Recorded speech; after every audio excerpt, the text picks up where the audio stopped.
Hello दोस्तों, हमारी YouTube channel एक नज़र जीके में आपका स्वागत है। आज हम इस वीडियो में मौर्य साम्राज्य के अंतर्गत बिंदुसार शासक को देखेंगे। ठीक है, तो इसके पहले वीडियो में हम चंद्रगुप्त मौर्य को देखे थे। उसके बाद अब हम बिंदुसार को देखने वाले हैं। ठीक है, तो बिंदुसार शासक का कब से कब तक रहा था? 298 से 273 तक। ठीक है, तो जो भी चैनल पर नए होंगे वो लाइक, शेयर और सब्सक्राइब जरूर कीजिएगा। ठीक है, तो चलिए शुरुआत करते हैं। चंद्रगुप्त मौर्य का उत्तराधिकारी उसका पुत्र कौन हुआ था? बिंदुसार हुआ था। ठीक है, जो 298 ईस्वी में मगध की राजगद्दी पर बैठा था। इनकी माता का नाम क्या था? दुर्धरा था, जो कि घनानंद की बेटी थी। दुर्धरा जो था वो आपका घनानंद की बेटी था, घनानंद की बेटी। ठीक है, घनानंद की बेटी थी। बिंदुसार जो है आजीवक संप्रदाय को मानता था। बिंदुसार आजीवक संप्रदाय को मानता था। इस संप्रदाय की स्थापना मखलीपुत्र गोसाल ने किया था। ठीक है, बिंदुसार को अमित्रघात यानी शत्रु विनाशक के नाम से भी जाना जाता है। ठीक है, बिंदुसार को वायु पुराण में भद्रसार या बारिसार कहा गया है, जबकि जैन ग्रंथ में सिंहसेन कहा गया है। बिंदुसार को वायु पुराण में भद्रसार या बारिसार कहा गया है, जबकि जैन ग्रंथ में सिंहसेन कहा गया है। स्ट्रेबो के अनुसार सीरिया का शासक एंटियोकस प्रथम ने डाइमेकस नामक राजदूत बिंदुसार के दरबार में भेजा, जिसे मेगास्थेंस का उत्तराधिकारी माना जाता है। ठीक है, नेक्स्ट देखते हैं कि बिंदुसार जो है सीरिया के शासक एंटियोकस प्रथम से सखी, अंजीर, अंगूरी, मदिरा एवं एक दार्शनिक की मांग किया था। ठीक है, सीरियाई सम्राट ने दो चीज़ें अंजीर और मदिरा भेज दिया, परंतु दार्शनिक के संबंध में कहा कि यूनानी कानून के अनुसार दार्शनिक का विक्रय नहीं किया जा सकता है। ठीक है, नेक्स्ट देखते हैं कि मिस्र के शासक टॉलमी तृतीय फिलाडेल्फस ने डायनोसिस नामक राजदूत बिंदुसार के दरबार में भेजा था। ठीक है, नेक्स्ट पॉइंट है आपका कि बिंदुसार के शासनकाल में दो विद्रोह तक्षशिला में हुआ था। ठीक है, दो विद्रोह। इसे दबाने के लिए पहले सुसीम को भेजा और बाद में फिर अशोक को। बिंदुसार के काल में भी चाणक्य ही प्रधानमंत्री था। बिंदुसार के काल में जो था चाणक्य प्रधानमंत्री था। नेक्स्ट कहता है कि दिव्यावदान से ज्ञात होता है कि उसकी राजसभा में आजीवक संप्रदाय का एक ज्योतिषी पिंगल वत्स निवास करता था। अंत तक जरूर देखिएगा। ठीक है, नेक्स्ट आपका है कि अशोक का जन्म 304 ईसा पूर्व में पाटलिपुत्र में हुआ था। 304 ईसा पूर्व में।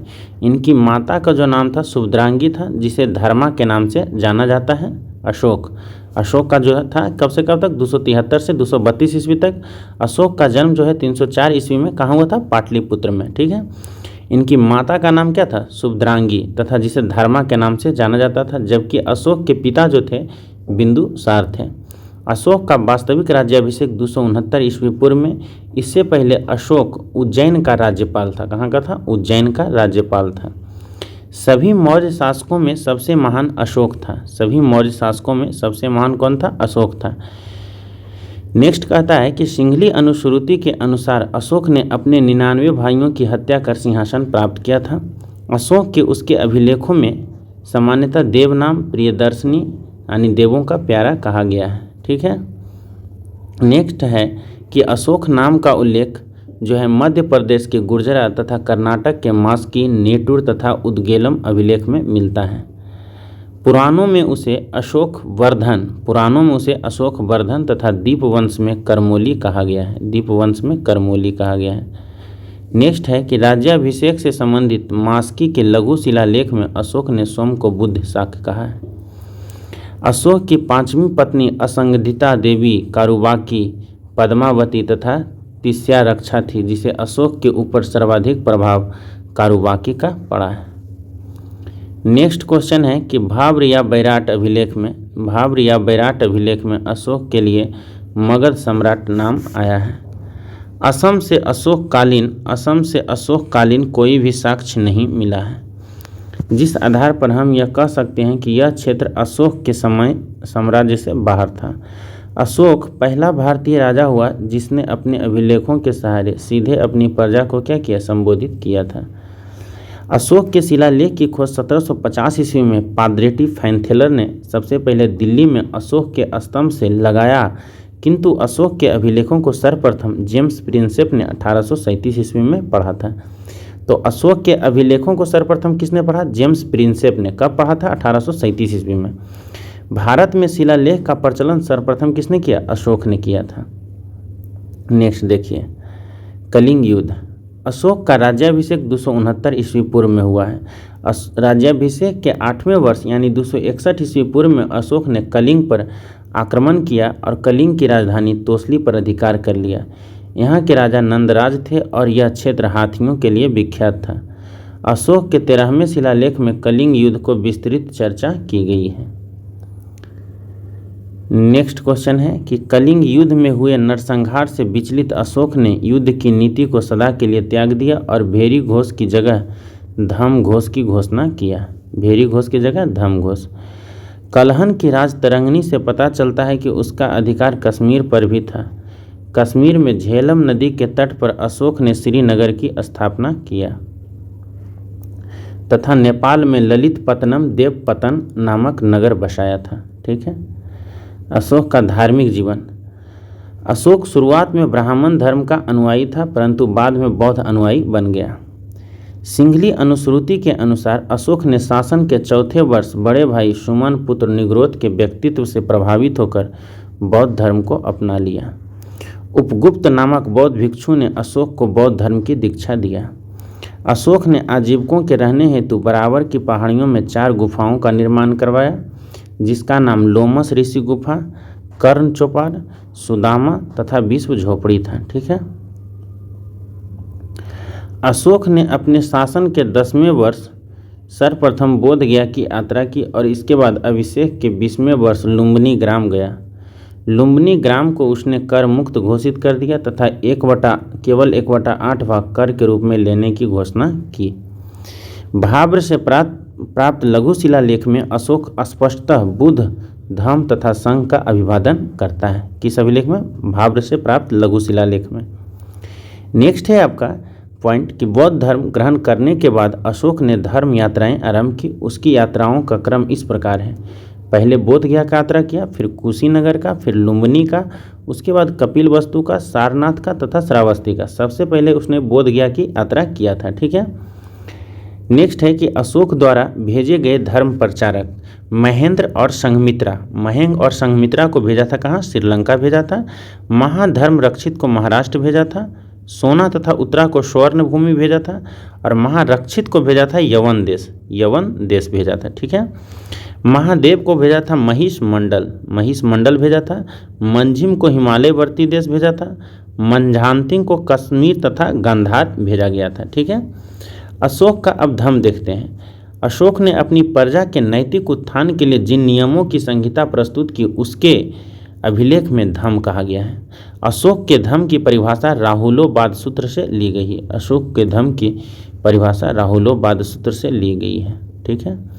नेक्स्ट पॉइंट देखते हैं कि स्वनियंत्रण अशोक की धम्म नीति का मूल सिद्धांत है। स्वनियंत्रण अशोक की धम्म नीति का मूल सिद्धांत है। ठीक है। नेक्स्ट देखिए कि अशोक अपने दूसरे और 7वें स्तंभ लेखों में धम्म के गुणों को बताता है जो इस प्रकार है: साधुता, मृदुता, पवित्रता, सत्यवादिता, दान, दया, कल्याण आदि। ठीक है। दूसरे और 7वें अभिलेख में। नेक्स्ट है अशोक के अभिलेख। भारत में शिलालेख का प्रचलन सर्वप्रथम अशोक ने किया था। वह पहला शासक था जिसने अभिलेखों के द्वारा जनता को संबोधित किया था। अशोक के अभिलेखों का विभाजन निम्नलिखित वर्गों में किया गया है। शिलालेख, इसे 2 वर्गों में बांटा गया है: बृहद शिलालेख तथा लघु शिलालेख। स्तंभ लेख, इसे दीर्घ स्तंभ लेख तथा लघु स्तंभ लेख में विभाजित किया गया है। गुहा लेख, ये गुफाओं में उत्कीर्ण लेख है। ठीक है। नेक्स्ट है अशोक के बृहद शिलालेखों की संख्या कितनी है? 14 है। अशोक के बृहद शिलालेखों की संख्या कितनी है? 14। पहला शिलालेख में है पशु बलि की निंदा तथा सभी मनुष्य क्या है? मेरी संतान है। पहला में है पशु बलि की निंदा तथा सभी मनुष्य क्या है? मेरी संतान है। दूसरा शिलालेख में कहा गया है कि पशु चिकित्सा, मानव चिकित्सा, लोक कल्याणकारी कार्य तथा चोल, पांड्य, सतीय पुत्र एवं केरल पुत्र की चर्चा किया गया है। ठीक है। नेक्स्ट है तीसरा शिलालेख में राजकीय अधिकारियों को प्रत्येक 5वें वर्ष दौरा करने का आदेश। चौथा शिलालेख में भेरी घोष की जगह धम घोष की घोषणा किया गया है। भेरी घोष की जगह धम घोष की घोषणा किया गया है। 5वां शिलालेख में धम महामात्र की नियुक्ति तथा मौर्यकालीन समाज एवं वर्ण व्यवस्था का उल्लेख किया गया है। ठीक है, धम महामात्र की नियुक्ति किया गया है तथा मौर्यकालीन समाज एवं वर्ण व्यवस्था का उल्लेख किया गया है। नेक्स्ट है आपका 6ठा शिलालेख। 6ठा शिलालेख में आत्मनियंत्रण की शिक्षा दी गई है। 6ठा शिलालेख में आत्मनियंत्रण की शिक्षा दिया गया है।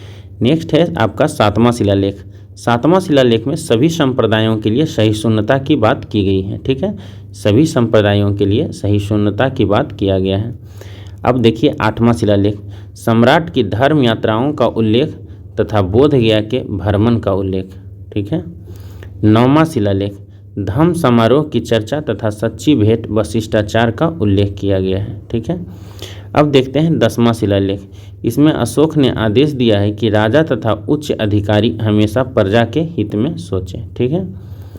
नेक्स्ट है आपका 11वां शिलालेख में धम्म नीति की व्यवस्था। धम्म नीति की व्यवस्था।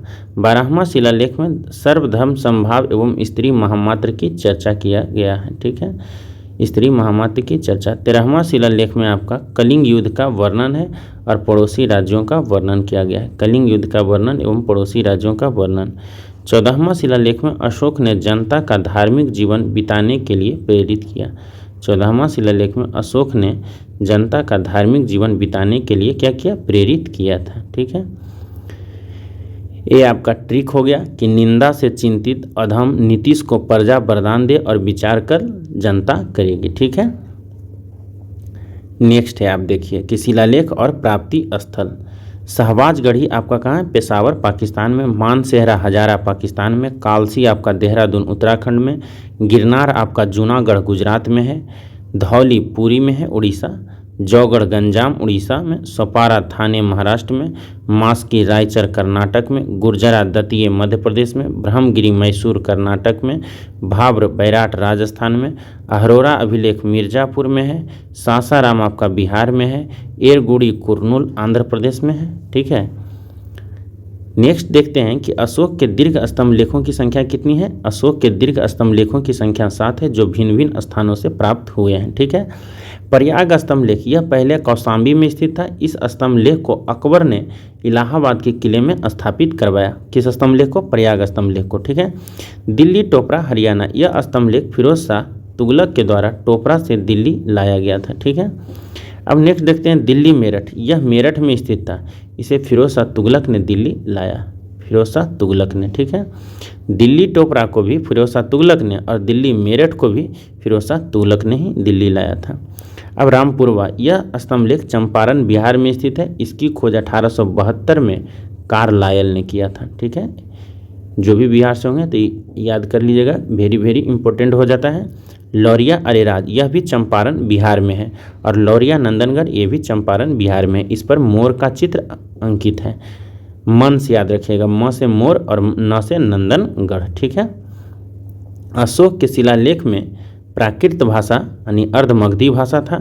ब्राह्मी लिपि का प्रयोग किया गया है। केवल 2 अभिलेख शाहबाजगढ़ी तथा मानसेहरा में खरोष्टी लिपि का प्रयोग किया गया है। खरोष्टी लिपि दाईं से बाईं ओर लिखी जाती है। ठीक है। अशोक के सभी अभिलेखों का विषय प्रशासनिक था, जबकि रुमनीदेई अभिलेख सर्वाधिक छोटा अभिलेख का विषय आर्थिक था। ठीक है। सर्वाधिक छोटा अभिलेख कौन था? रुमनीदेई, जिसका विषय क्या था? आर्थिक था। ठीक है। नेक्स्ट क्वेश्चन है कि कौशाम्बी तथा प्रयाग के स्तंभ लेखों में अशोक की रानी कारुवाकी के द्वारा दिए जाने वाले दान का उल्लेख है, इसलिए इसे रानी का अभिलेख भी कहा जाता है।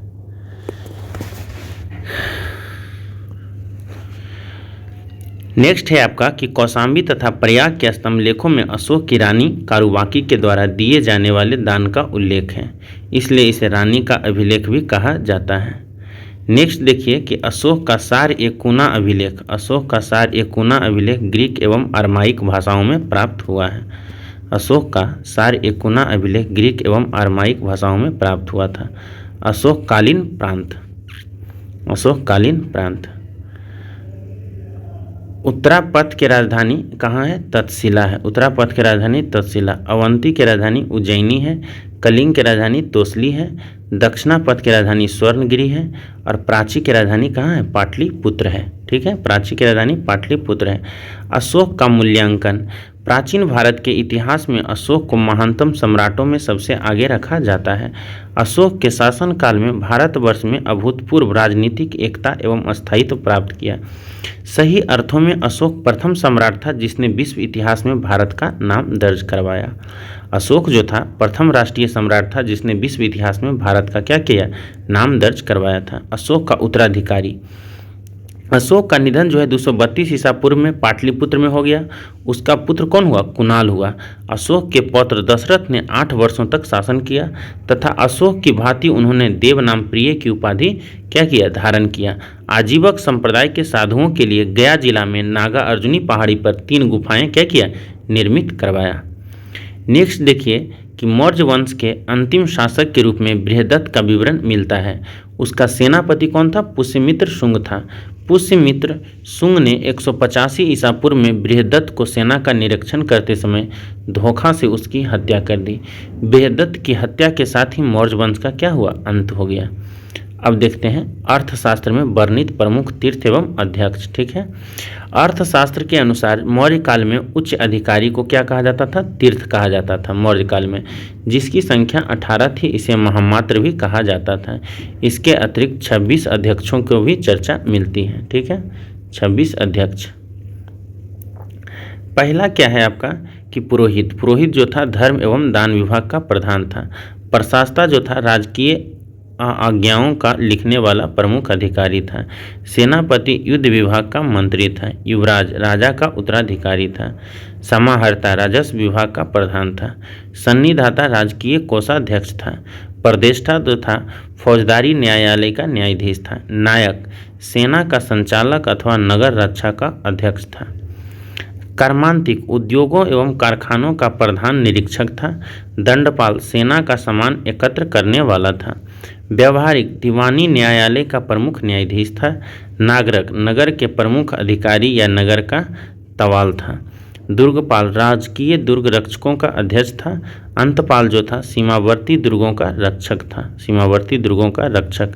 दौबारिक राजकीय द्वार रक्षक था। दौबारिक क्या था? राजकीय द्वार रक्षक था। अंतर्वेशिक सम्राट की अंगरक्षक सेना का अधिकारी था। सम्राट की अंगरक्षक सेना का अधिकारी था। मंत्री परिषद मंत्री परिषद का अध्यक्ष था। आटविक वन विभाग का प्रधान अधिकारी क्या कहलाता था? आटविक कहलाता था। ठीक है, अब देखते हैं मौर्य प्रशासन के प्रमुख अध्यक्ष। ठीक है, पौतवाध्यक्ष जो था माप तौल का अध्यक्ष था। पन्याध्यक्ष वाणिज्य अध्यक्ष था। सूनाध्यक्ष बुचड़खाने का अध्यक्ष को क्या कहा जाता था? सूनाध्यक्ष। सूरा अध्यक्ष जो था शराब एवं मदिरा का अध्यक्ष था। लक्षणाध्यक्ष टकसाल का अध्यक्ष था। बबीता अध्यक्ष चरागाह का अध्यक्ष था। शुल्काध्यक्ष चुंगी एवं शुल्क विभाग का अध्यक्ष था। और सीताध्यक्ष जो था सरकारी भूमि का प्रधान था। ठीक है, नेक्स्ट देखिए मौर्यकालीन प्रांत। मौर्यकालीन क्या है? प्रांत है। चंद्रगुप्त मौर्य के समय प्रांतों की संख्या 4 थी जबकि अशोक के समय प्रांत 5 हो गई थी। नेक्स्ट है कि मौर्य काल में प्रांत को जो है चक्र कहा जाता था। प्रांतों का शासन राजवंशीय कुमार या आर्यपुत्र नामक पदाधिकारी द्वारा चलाया जाता था। ठीक है, नेक्स्ट है कि मौर्य प्रशासन की स्तरीय खंड है। प्रांत कुमार या आर्यपुत्र होता था। मंडल प्रदेष्टा या प्रादेशिक कहलाता था। आहार या विषय विषयपति या स्थानिक। स्थानीय जो था 800 ग्रामों का समूह था। द्रोणमुख जो था आपका 400 ग्रामों का समूह था। खाटविक 200 ग्रामों का समूह था। संग्रहण 10 ग्रामों का समूह था। ग्राम यह प्रशासन का सबसे छोटी इकाई थी। इसके प्रधान को क्या कहा जाता था? ग्रामिणी कहा जाता था। ठीक है, सैन्य व्यवस्था। मौर्य राजाओं की सेना बहुत संगठित तथा बड़े आकार में व्यवस्थित थी। मेगास्थनीज के अनुसार मौर्यों के पास नंदों से 3 गुना अधिक सेना थी। जस्टिन चंद्रगुप्त की सेना को डाकुओं का गिरोह कहता था। कौटिल्य ने सेना को 3 श्रेणियों में विभाजित किया। पुश्तैनी सेना, वाहटक सेना और नगर पालिका सेना कहा जाता था। न्याय व्यवस्था। मौर्य काल में सम्राट सर्वोच्च तथा अंतिम न्यायालय एवं न्यायाधीश था। ग्राम सभा सबसे छोटा न्यायालय था। जहाँ वृद्धजन अपना निर्णय देते थे। ठीक है। अर्थशास्त्र में दो तरह के न्यायालयों की चर्चा की गई है। कितने तरह के? दो तरह के न्यायालयों की चर्चा की गई है। धर्म स्थीय, इसके अनुसार दीवानी अर्थात स्त्री धन तथा विवाह संबंधी विवादों का निपटारा होता था। ठीक है। नेक्स्ट है आपका कि कंटक शोधन किसको कहते थे? तो इसके द्वारा फौजदारी मामला अर्थात हत्या तथा मारपीट जैसी समस्याओं का निपटारा होता था। अब गुप्तचर व्यवस्था जो है, गुप्तचर से संबंधित विभागों को महामात्य सर्प कहा जाता था। ठीक है। अर्थशास्त्र में गुप्तचरों को गद पुरुष, इसके प्रमुख अधिकारी को सर्प महामात्य कहा जाता था। संस्था, जो एक जगह संगठित होकर गुप्तचरी करता था उसे संस्था कहा जाता था। संचार, अब संचार देखते हैं, जो जगह जगह जाकर गुप्तचरी करता था उसे संचार कहा जाता था। ठीक है। गुप्तचर के अलावा शांति व्यवस्था बनाए रखने तथा अपराधों की रोकथाम के लिए पुलिस भी थी, जिसे अर्थशास्त्र में रक्षणी कहा गया है। क्या कहा गया है? रक्षणी कहा गया है। सामाजिक व्यवस्था, मौर्य काल में दास प्रथा का क्या था? प्रचलन था। स्त्रियों की स्थिति क्या थी? अच्छी थी। स्त्रियां पुनर्विवाह कर सकती थी, यानी विधवा विवाह का क्या था? प्रचलन था। ठीक है। नेक्स्ट आपका है कि कुछ विधवाएं स्वतंत्र रूप से जीवन यापन करती थी, जिसे क्या कहा जाता था? छंदवासिनी कहा जाता था। समाज में वेश्यावृत्ति का प्रचलन था तथा उसे राजकीय संरक्षण भी प्राप्त था। सम्राट जो था, घर की स्त्रियां प्रायः घरों में रहती थी। कौटिल्य ने ऐसे स्त्रियों को अनिष्कासनी कहा है। ठीक है। सती प्रथा का प्रचलन नहीं था। सती प्रथा का प्रचलन नहीं था। नेक्स्ट है आपका कि स्त्री और पुरुष दोनों को मोक्ष लेने का अधिकार प्राप्त था। कौटिल्य ने मोक्ष शब्द तलाक के लिए प्रयुक्त किया है। मेगास्थनीज ने धार्मिक व्यवस्था में डायनोसिस एवं हेराक्लीज की चर्चा की है, जिसकी पहचान क्रमशः शिव एवं विष्णु से की गई है। मौर्यकालीन अर्थव्यवस्था देखते हैं। मौर्य काल की अर्थव्यवस्था के 3 स्तंभ थे, जिन्हें सम्मिलित रूप से वार्ता यानी वृत्तिका साधन कहा जाता था। वृत्तिका यानी कहा जाता था। पहला कृषि है, दूसरा आपका पशुपालन है और तीसरा वाणिज्य या व्यापार है। ठीक है। कृषि देखते थे, गलती लिखा हुआ है, कृषि होगा। मौर्य काल मुख्यतः कृषि प्रधान था। भूमि पर राज्य तथा कृषक दोनों का अधिकार होता था। राजकीय भूमि की व्यवस्था करने वाला प्रधान अधिकारी शीताध्यक्ष कहलाता था। कौटिल्य ने अर्थशास्त्र में कृष्ट जुती हुई भूमि और आकृष्ट बिना जीती हुई भूमि कहलाता है। स्थल जो था, ऊंची भूमि का उल्लेख किया गया है। स्थल जो था, ऊंची भूमि का उल्लेख है। नेक्स्ट देखते हैं कि अदेव मात्रिक जो था, वैसी भूमि जहां बिना वर्षा के भी अच्छी खेती होती थी। राज्य में आय का प्रमुख स्रोत भूमि कर था। यह मुख्यतः उपज का 1/6 भाग होता था। भूमि कर 2 प्रकार का होता था, एक सेतु कर और दूसरा वन कर। सीता जो था, राजकीय भूमि से होने वाली आय था। भाग जो था, उपज का हिस्सा था। प्रवेश आयात कर था और निष्क्रामय निर्यात कर था। परनय आपातकालीन कर। बलि एक प्रकार का राजस्व कर और विष्टि निःशुल्क श्रम एवं बेगार। और हिरण्य जो था, अनाज के रूप में न लेकर नगद दिया जाता था, नगद लिया जाता था। ठीक है। सेतुबंध राज्य की ओर से सिंचाई का प्रबंध था। चाणक्य के अनुसार क्षेत्रक भूस्वामी को कहा जाता था। उपवास जो है काश्तकार को कहा जाता था। उद्योग, मौर्य काल का प्रमुख उद्योग सूत कातना एवं बुनना था। ठीक है। नेक्स्ट देखते हैं कि उद्योग धंधों की संस्थाओं को श्रेणी कहा जाता था। उद्योग धंधों के संस्थाओं को क्या कहा जाता था? श्रेणी जो था, न्यायालय के प्रधान को महाश्रेष्ठी कहा जाता था। ठीक है। प्रमुख व्यापारिक संगठन, श्रेणी शिल्पियों का संगठन था। निगम जो था, व्यापारियों का संगठन था। सार्थवाह कारवां व्यापारियों का प्रमुख व्यापारी था। ठीक है। नेक्स्ट देखिए कि मौर्यकालीन मुद्रा क्या क्या था? कि मौर्यों की राजकीय मुद्रा क्या थी? पन थी, जो चांदी का सिक्का हुआ करता था। मुद्राओं का परीक्षण करने वाले अधिकारी को रूपदर्शक कहा जाता था। ठीक है। अब कासारपन, पन, धारण क्या चीज़? चांदी धातु था। ठीक है, चांदी नामक धातु। नेक्स्ट देखिए कि सुवर्ण एवं निष्क सोना था और मोसक एवं कांकनी तांबा था। मोसन एवं कांकनी क्या था? तांबा था। मेगास्थनीज के इग्रोनोमाई नामक अधिकारी की चर्चा है जो मार्ग निर्माण का क्या था, विशेष अधिकारी होता है। अब इसके देखते हैं मौर्य साम्राज्य के पतन के कारण। हरप्रसाद शास्त्री के अनुसार अशोक के ब्राह्मण विरोधी होने के कारण पतन हो गया। अशोक के ब्राह्मण विरोधी होने के कारण पतन हो गया। ठीक है। अब दूसरे विद्वान के बारे में देखते हैं कि हेमचंद राय चौधरी के अनुसार मौर्य का पतन अशोक की अहिंसक और शांति प्रिय नीति थी। डी कौशाम्बी के अनुसार आर्थिक संकट के कारण पतन हुआ। डी.एन. झा के अनुसार अयोग्य उत्तराधिकारी होने के कारण पतन हो गया। परिशिष्ट अब इसका है, कुछ देखते हैं कि साम्राज्य में जो था मुख्यमंत्री एवं पुरोहित की नियुक्ति के पूर्व इनके चरित्र को काफ़ी जांचा परखा जाता था, जिसे उपधा परीक्षण कहा जाता था। प्रशासकों में सबसे छोटा गोप होता था जो 10 ग्रामों का शासन संभालता था। अशोक के समय जनपदीय न्यायालय के न्यायाधीश को रज्जुक कहा जाता था। नंद वंश को विनाश करने में चंद्रगुप्त मौर्य ने कश्मीर के राजा प्रवर्तक से सहायता प्राप्त की थी।